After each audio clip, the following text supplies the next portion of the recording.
Governor Khyber Pakhtunkhwa Faisal करीम कुंडी की PTI हुकूमत पर तनकीद तकरीब से खिताब करते हुए कहा कि सूबाई हुकूमत ने कोई मेगा प्रोजेक्ट नहीं दिया। हुकूमत को अपनी तरजीहात तय करने की शिद्दत से ज़रूरत है। अवाम की खिदमत करने पर यकीन रखते हैं। हमारे वज़ीर आला साहब यहाँ पर आए, लेकिन अभी अब तक सूबे से कोई मेगा प्रोजेक्ट डी खान तक नहीं आया। गालिबन ज़मीनें खरीदने में तो बड़ी तेज़ी की, लेकिन मेगा प्रोजेक्ट लाने में जो है उन्होंने बड़ी कमज़ोरी की।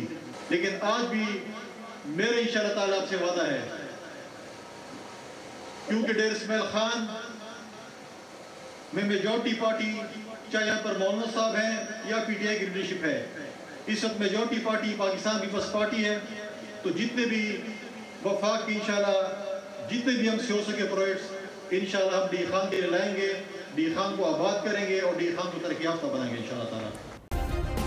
सब्सक्राइब करें और बेल दबाएं ताकि कोई खबर रह न जाए।